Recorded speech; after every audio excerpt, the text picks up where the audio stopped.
Assalamualaikum warahmatullahi wabarakatuh. Perkenalkan, nama saya Cindy Ayu Dewi dari kelas IF 23B dengan NPM 23312084. Di sini saya akan menjelaskan tentang tajwid, toharoh, dan sholat. Penjelasan tentang tajwid, toharoh, dan sholat. Yang pertama yaitu tajwid. Pengertian tajwid. Tajwid adalah ilmu yang berkaitan dengan cara membaca huruf Al-Quran yang baik dan benar. Mempelajari tajwid, hukumnya fardu kifayah. Sementara membaca Al-Quran sesuai tajwid, hukumnya fardu ain. Memahami tajwid, hukumnya wajib. Jadi setiap umat Islam perlu mengenali macam-macam tajwid dalam Al-Quran. Hukum-hukum tajwid. Yang pertama, sukun dan tanwin. A. Izhar. Apabila nun mati atau tanwin bertemu dengan huruf-huruf izhar, maka cara membacanya yaitu jelas. Huruf-huruf izhar ini dibaca dengan jelas karena tempat keluarnya huruf-huruf tersebut adalah mulut. Ada pada kerongkongan atau tenggorokan. Huruf-huruf izhar ada 6. B. Idgham bi gunah. Apabila nun mati atau tanwin bertemu dengan huruf-huruf idgham bi gunah, maka dibaca dengan mendengung. Idgham artinya memasukkan dan bi gunah artinya mendengung. Jadi cara membacanya dengan ditasyadidkan ke dalam salah satu huruf idgham dengan suara yang mendengung. Huruf-huruf idgham bi gunah ada 4. C. Idgham bila gunah. Apabila nun mati atau tanwin bertemu dengan huruf-huruf idgham bila gunah, maka dibacanya dengan memasukkan namun tidak berdengung. Idgham artinya memasukkan, bila gunah artinya tidak mendengung. Jadi cara membacanya ditasyadidkan ke dalam salah satu huruf idgham yang suaranya tidak mendengung. Huruf idgham bila gunah ada 2, la, ro. D. Iklab. Apabila nun mati atau tanwin bertemu dengan huruf iklab, maka dibacanya dengan ditukar. Iklab artinya melebur atau lebih mudahnya cara membacanya dengan menukar huruf menjadi huruf mim. Huruf iklab ada 1. E. Ikhfa hakiki. Apabila nun mati atau tanwin bertemu dengan huruf-huruf ikhfa hakiki, maka dibacanya dengan samar-samar. Yang kedua yaitu qalqalah. Apabila ada huruf qalqalah yang mati, maka cara membacanya harus membalik. Ada 2 macam qalqalah, yaitu qalqalah sukro dan qalqalah kubro. Hurufnya sama, namun penempatannya yang berbeda. Dibaca qalqalah sukro jika huruf qalqalah terletak di pertengahan kalimat. Dibaca qalqalah kubro jika huruf qalqalah berada di akhir kalimat. Qalqalah sukro dibaca lebih tipis, seperti arti surga sendiri yang artinya kecil. Sedangkan qalqalah kubro, cara membacanya dipantulkan lebih jelas dan lebih keras, seperti arti kubro yang artinya besar. Huruf qalqalah ada 5. Toharoh atau bersuci. Pengertian toharoh. Pengertian toharoh adalah bersuci dari hadas dan najis.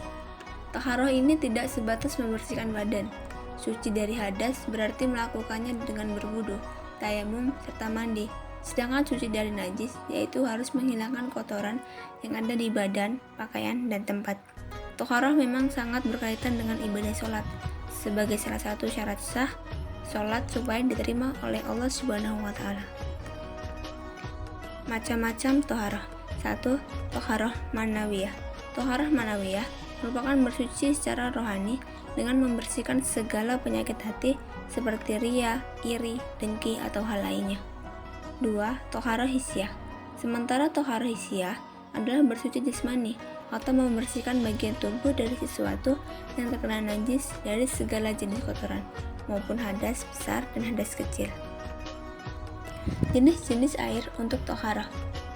Jenis air untuk toharoh juga memang tidak sembarangan karena harus yang turun dari langit atau keluar dari bumi serta belum pernah dipakai bersuci. Berikut jenisnya: air hujan, air laut, air sungai, air sumur, air salju, air embun, dan air telaga. Sholat. Pengertian sholat. Secara bahasa, Sholat berarti doa, sedangkan secara istilah, sholat adalah ibadah yang terdiri dari beberapa perkataan dan perbuatan yang dilakukan dengan syarat tertentu, mulai dari takbir dan diakhiri dengan salam. Sholat adalah sarana perjalanan menuju Allah Subhanahu wa Ta'ala dan mirajannya kaum beriman. Rukun sholat wajib. Rukun sholat wajib adalah unsur-unsur yang harus ada dalam sholat agar sholat tersebut sah. Jika salah satu rukun sholat ditinggalkan atau tidak dilakukan dengan benar, maka tersebut batal. Sholat tersebut batal. Rukun sholat wajib ada 14, yaitu niat, berdiri jika mampu, membaca takbiratul ihram, membaca surat al-fatihah setiap rakaat, rukuk dengan tumakninah, i'tidal dengan tumakninah, sujud dengan tumakninah, duduk di antara dua sujud dengan tumakninah, duduk tasyahud akhir, membaca sholawat, salam, tertib, qauliyah, fi'iliyah. Syarat wajib dan syarat sah sholat. Syarat wajib sholat. Syarat wajib sholat adalah syarat-syarat yang menyebabkan seseorang wajib menjalankan sholat.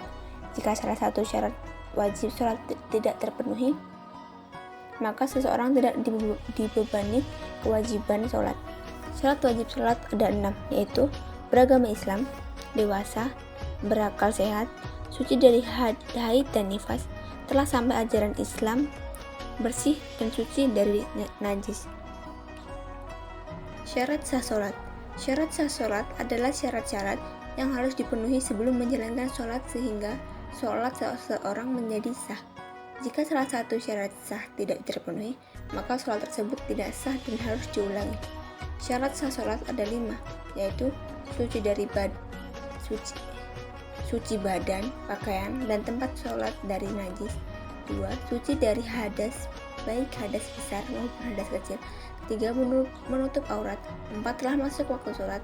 5. Menghadap kiblat. Hal-hal yang membatalkan sholat.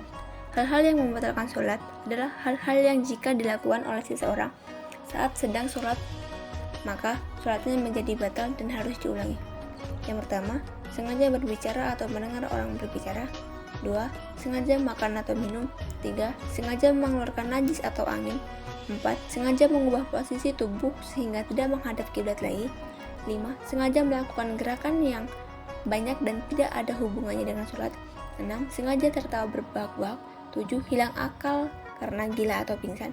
8. Hilang kesadaran karena tidur atau pingsan. 9. Hilang suci karena haid atau nifas bagi wanita. Sekian video yang dapat saya jelaskan. Kurang lebihnya saya mohon ampun kepada Allah dan saya mohon maaf. Saya akhiri. Wassalamualaikum warahmatullahi wabarakatuh.